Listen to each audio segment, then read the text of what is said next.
G'day and welcome to Inside Rugby. If you haven't been here before, my name is Mark. I'm a Kiwi rugby fan living here in beautiful Cancun in Mexico. And in this video, I'm going to be doing a review of the game that just finished between a Wales 15 and the Barbarians 15, played at the Principality Stadium in beautiful Cardiff in Wales.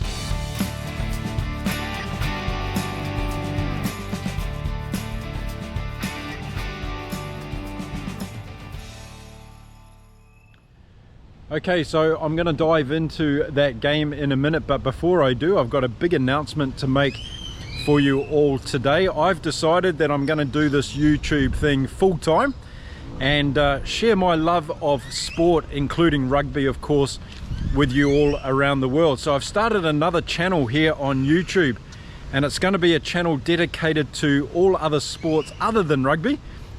And I'm going to talk about those sports and give my opinions, reviews and previews of all the things that are going on in the world of sport. So if you're like me and you're a big sports fan in general, that may be a channel that you want to check out as well. I put the link to the channel in the description of this video, and you can shoot over there and see if you like some of the stuff I've already started on that channel. But don't fear, I'm not giving up on rugby, and in fact I'm going to be increasing my rugby content here on YouTube, so make sure you stick around for plenty more videos.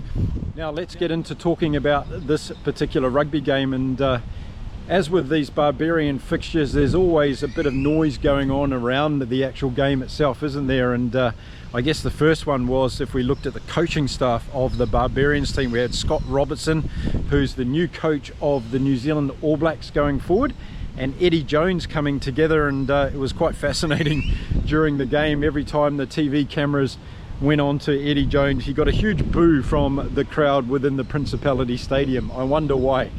So that was rather predictable today during the game. But before the game got underway, we had a couple of players that I really wanted to watch and were excited to watch in this game. One of them was Leah Halfpenny, who was playing his last game for Wales in a Wales jersey today.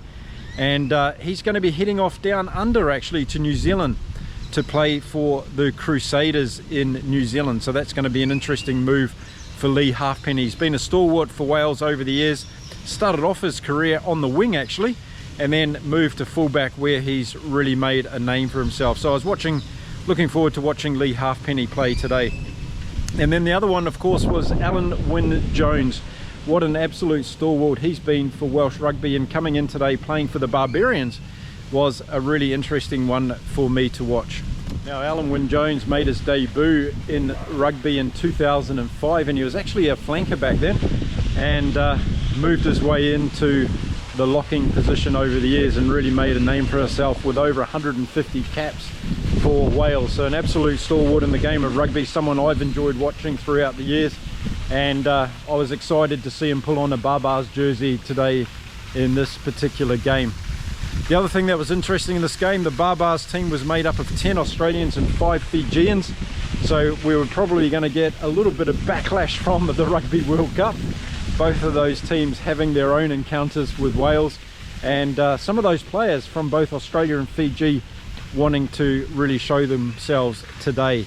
One of the highlights for me on the Fijian side of this team in the Barbars was Kuravoli, the halfback, who I made reference to quite a lot of times throughout the Rugby World Cup. I really enjoyed Semi Kuravoli's play in the Rugby World Cup. I thought he was a far better halfback for Fiji than Frank Lamani, and I gave all my reasons for that, and it was going to be shown again today in this game for the Barbars how good Kuravoli actually is.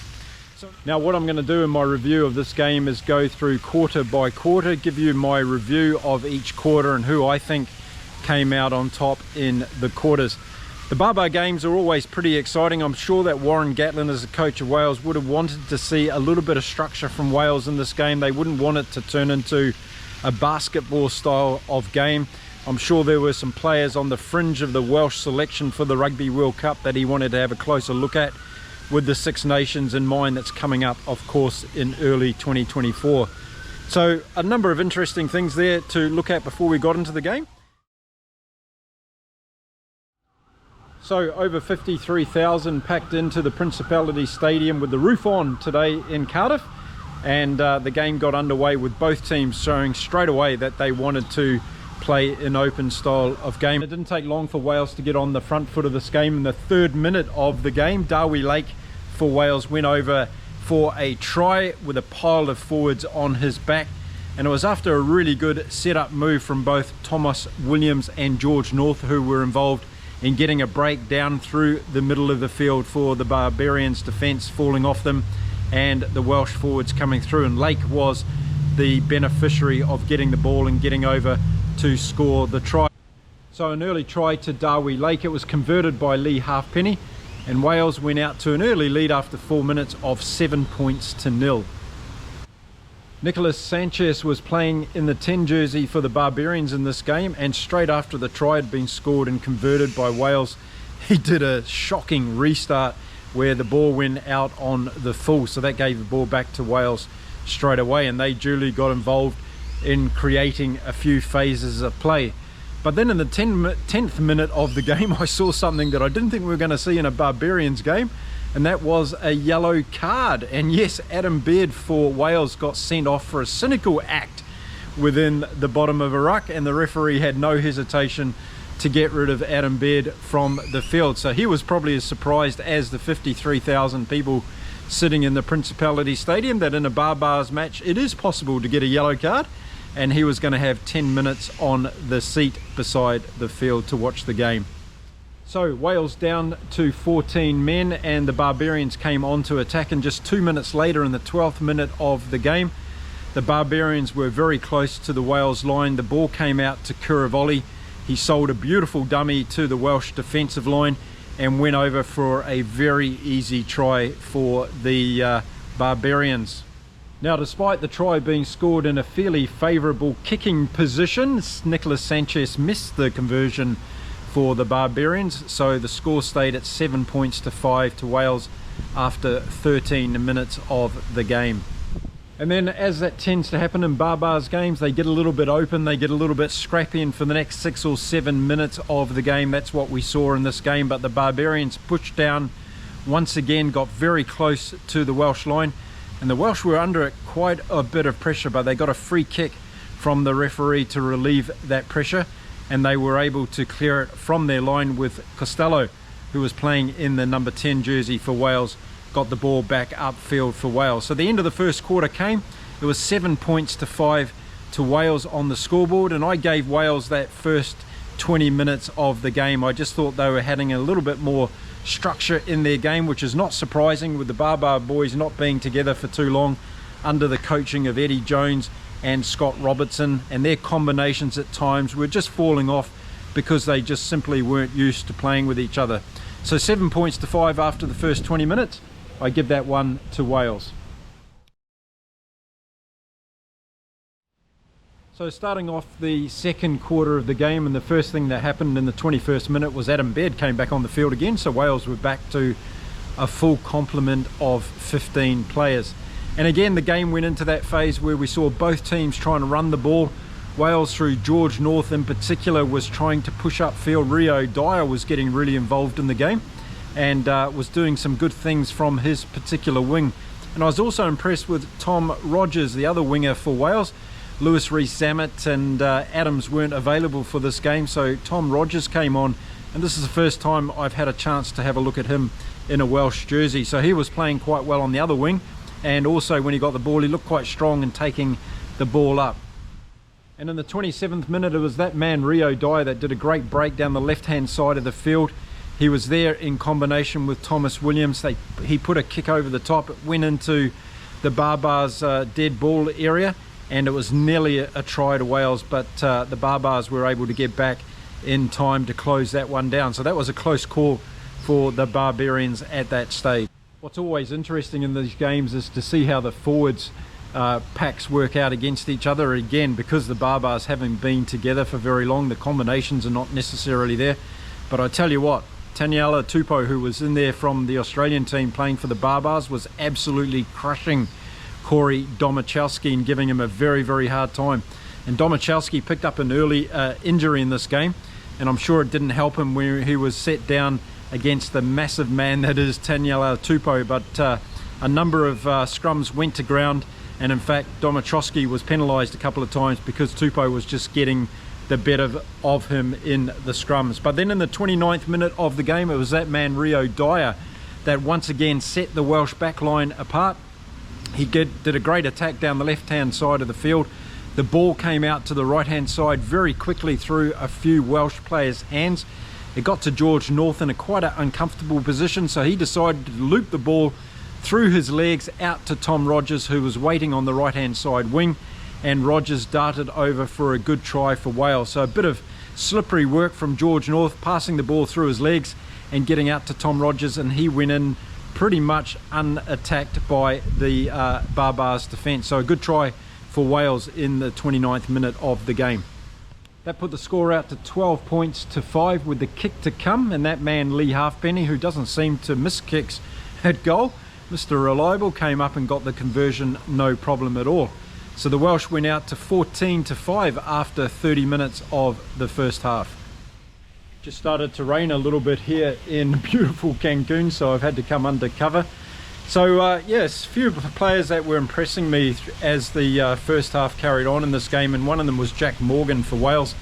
Really like this young guy. I think he's already a good player, but he's going to be a great player in the years to come, and he was doing some really good work in this Welsh team. And as I said in the beginning, I think it's quite hard to play in these Barbar games because they can get a little bit informal and unstructured, but Morgan was doing some really good things both at the breakdown and also at the set pieces for Wales that were keeping them really on track. So yeah, he was shining out in that first 30 minutes or so of the game. But it was that man once again, Rio Dyer, in the 34th minute of the game that had another great attacking move in conjunction with Thomas Williams, and they almost scored a try for Wales in that particular move. It was a really good move down the left hand side of the field. So Wales deep in attack again, close to the Barbars line, and a really good little play from Thomas Williams. Did a clever little chip over the top of the Barbars defence, and Sam Costello ran onto the ball and dived over and scored a really good try for Wales. Good piece of vision from Thomas Williams, I thought. He saw that the defence from the Barbars was up. There was enough space there to do a little chip over the top, and the ball bounced kindly for Sam Costello to score the try over the Barbars line. 19 points to 5 with the kick to come, and Leah Halfpenny, well, he doesn't miss, does he? So he got the conversion over. So 21 points to 5, and it was a little bit unexpected, I thought, that Wales were going to push out and take such a lead in the first half of this game. And if you have a look at the community page here on my channel, most of you thought the Barbars were going to win this game today. I think it was over 70% of you thought the Barbars were going to win this game. So Wales well and truly in the lead as we got closer and closer to half time. And just before we got to half time, there was a good backline move from the Barbarians. They went 40 or 50 metres down the field. Nicholas Sanchez made a great break through the Welsh defensive line, got a little bit of support on the outside from Parisi, and it looked like the Barbars were going to go close to scoring. They didn't score in that particular move, but that was one of the last moves of the first half. So we went to half time at 21 points to 5 to Wales, and they won that second 20 minutes of the first half by 14 points to 5, so I gave them that quarter as well.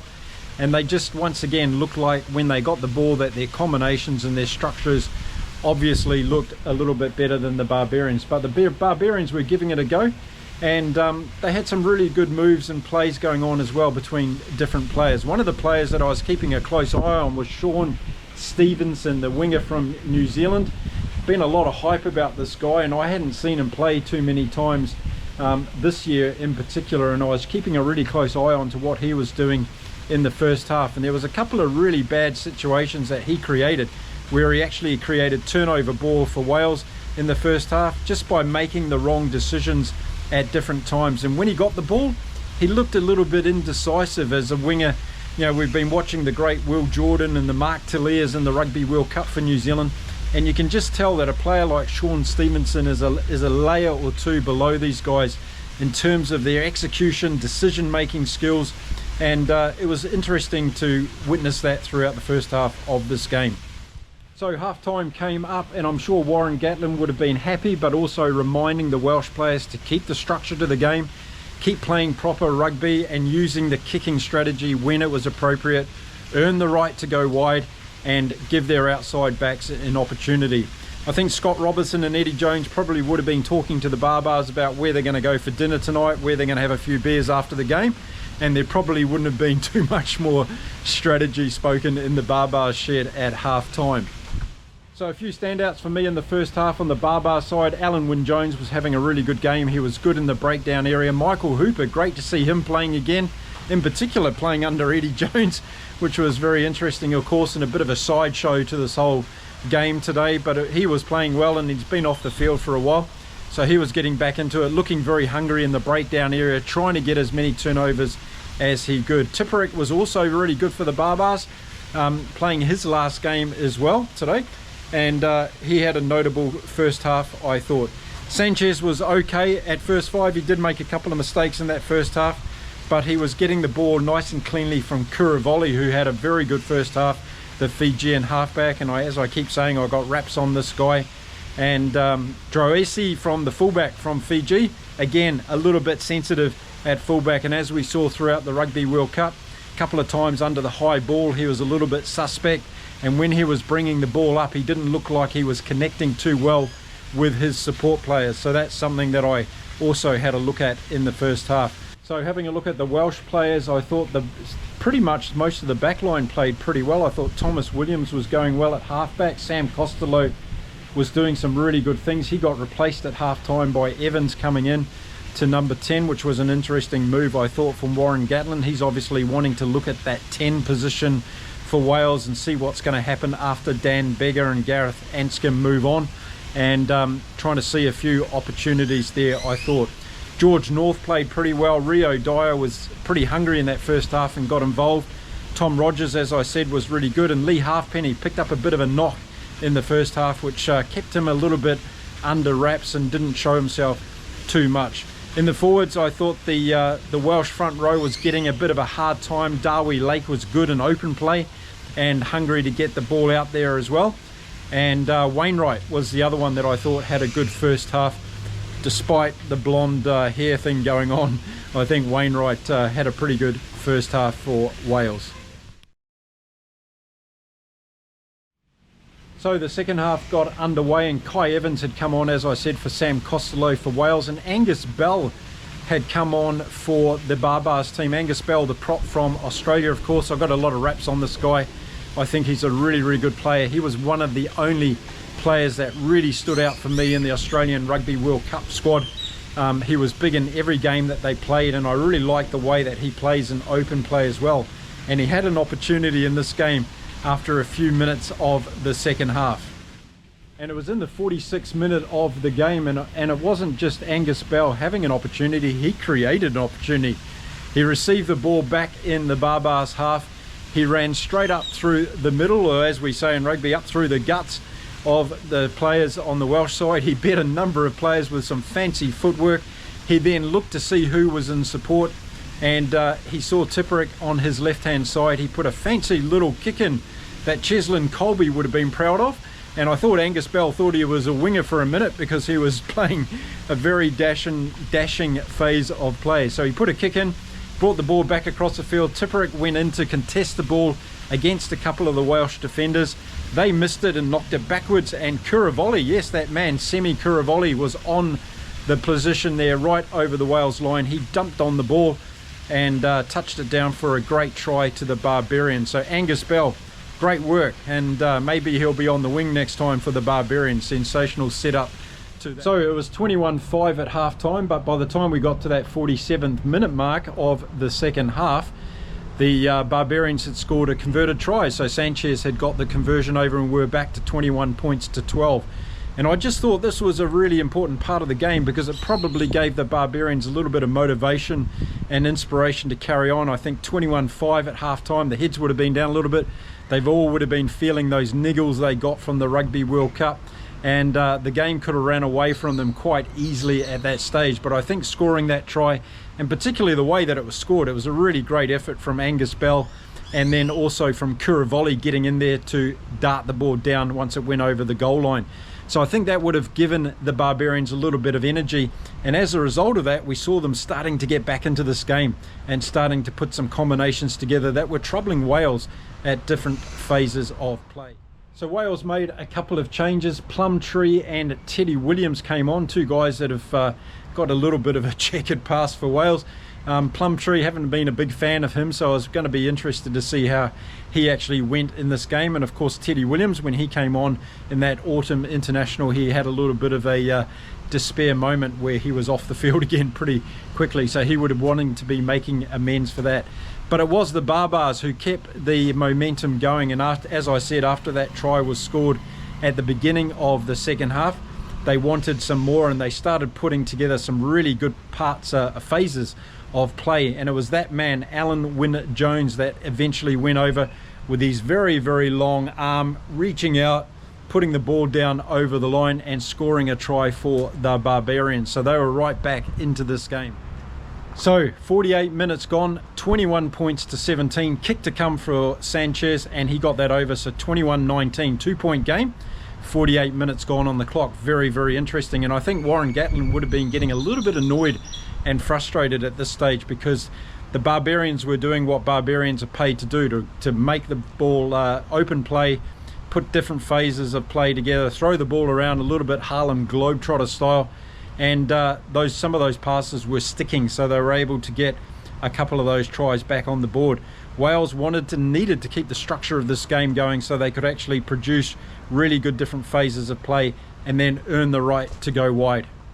Parisi for the Barbarians, the Australian inside centre, was having a really good game. He was quite prominent in hitting the ball up, getting to the defensive line on a couple of occasions. On a couple of occasions he was able to get through the Welsh defensive line, so I was pretty impressed with him in a couple of takes that he got during this game.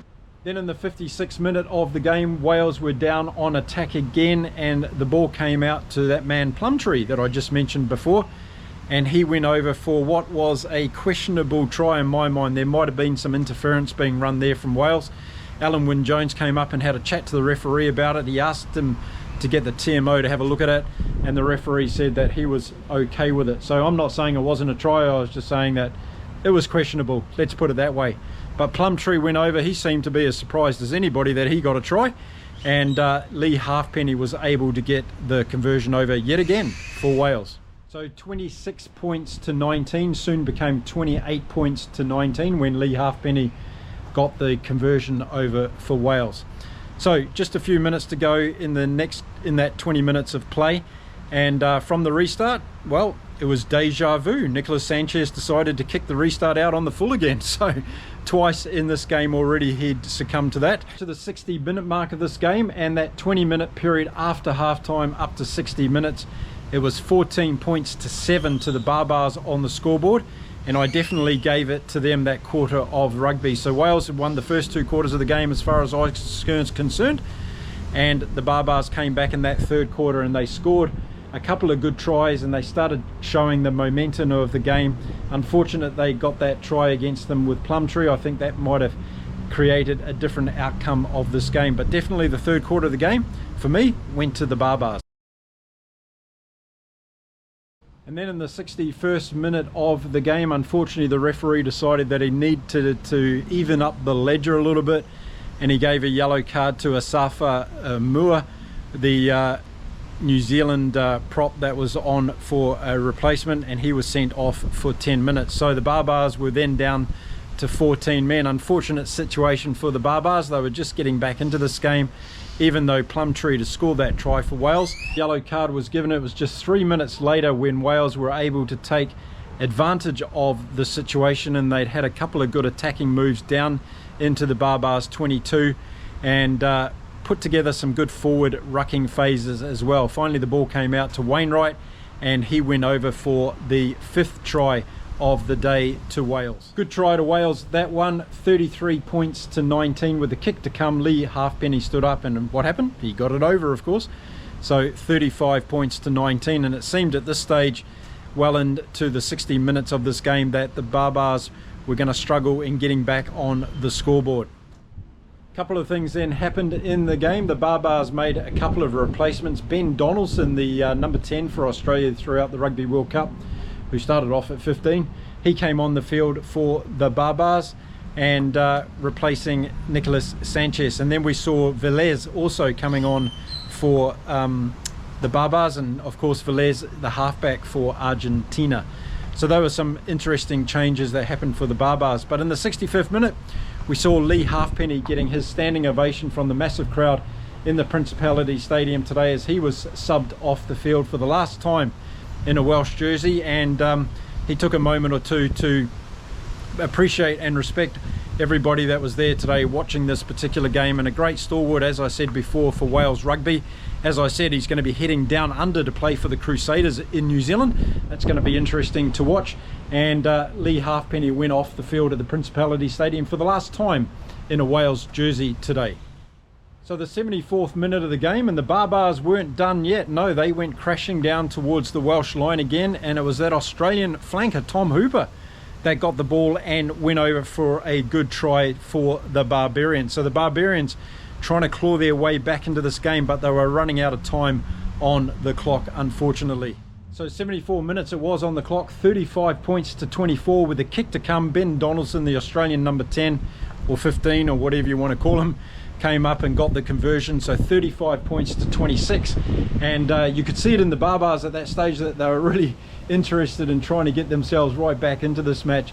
And the last few minutes were going to be a little bit helter-skelter, I thought, in this particular game. And with 77 minutes on the clock, the Barbars got a good attacking move going down the right-hand side of the field, and it was that man, Sean Stevenson, that I said I was going to keep an eye on.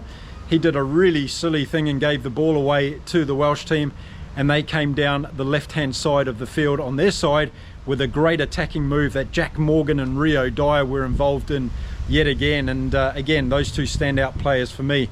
But in the last couple of minutes of this game, it fell apart for the Barbarians, and Kieran Hardy went over for 2 tries in the last 3 minutes of this game for the Welsh, and put the game well and truly out of reach for the Barbarians. So they really fell off in the last couple of minutes of this game, unfortunately. Hardy had come on to replace Thomas Williams at halfback, and so with those 2 late tries and the conversions, 49 points to 26 was the final score in this Barbarians match. And as always, a high scoring game encounter in the Barbarians versus Welsh game. Now, a few people that need to be recognised in this game. It was the last time we're going to see Alun Wyn Jones playing at the Principality Stadium, Tipuric also, and Leah Halfpenny. So those 3 guys played their last game in this particular match.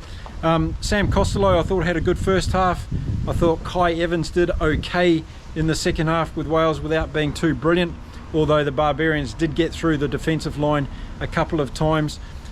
Plumtree and Teddy Williams didn't really set the world on fire when they came on, and I think there's quite a bit of work for Warren Gatland to do, just shoring up some of those positional changes as they get closer to the Six Nations competition early next year. I thought Wainwright had a good game for Wales. Thomas Williams was very good.